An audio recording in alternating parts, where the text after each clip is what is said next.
Peter Ko, Tony Ko, and Vicente C. were reportedly using shabu inside the cell of Peter Ko. Inmate Edgar Cinco witnessed the three using drugs and reported them to Donggail. Clarence Donggail, isa rin po yung Bilibid 19, another inmate who is a police major. Donggail told them to stop and warn them of the consequences. So, sobra naman ang pagtingin nila sa atin. Tama naman natin na maniniwala tayo sa mga ganyang istorya. Bilibid 14 is supposed to be the most guarded facility now. Nandyan yung mga staff. Tapos gagawa ng istoryang ganyan na nagsasyabu kaya nagkarayot.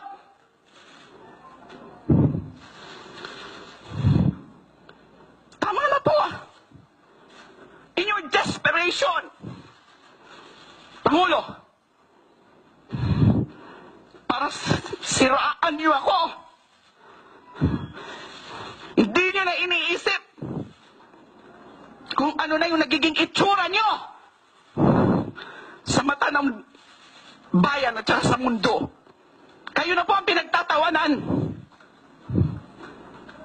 Hindi po ako. Inosente po ako. Tama na, nagkakamali na kayo. Iba-iba na yung mga version nyo, iba-iba na yung mga istorya nyo. Kung ano-anong mga iniimbento nyo, katulad nung kahapon na naman, ano naman 300 million na yan. Tama na po. Sino mga susunod nilang gigipitin? Sino mga susunod nilang gagawa ng kwento? Sino mga buhay ang sisirain nila? Sino yung mga privacy na mga sisiraan? Mga former staff ko, mga former officials ko. Lalapitan nyo na po lahat. Alam ko po yan, nakakarating po sa kanila mga sumbong nila sa akin. And I feel so helpless. I cannot even help them with lawyers.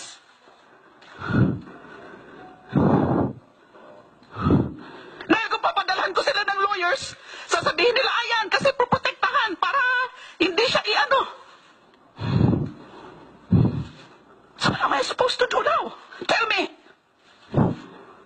I'm not going to leave this country and escape anything because there is nothing to escape from. May mga nag-a-advise na sa akin, ng mga well-meaning friends.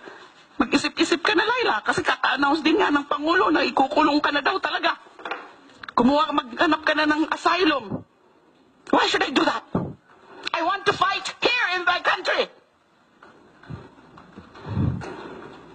Di ba ako duwag? Dahil wala pa akong kasalanan.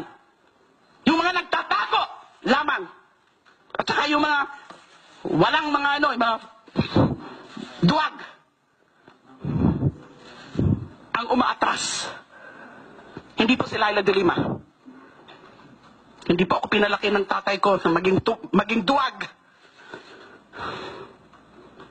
Tama na. Hulihin niyo na ako ngayon. Kung yan naman talaga gusto niyo, ikulong niyo na ako ngayon. I'm here. Do what you want to me, Mr. President. I'll wait for you. Thank you.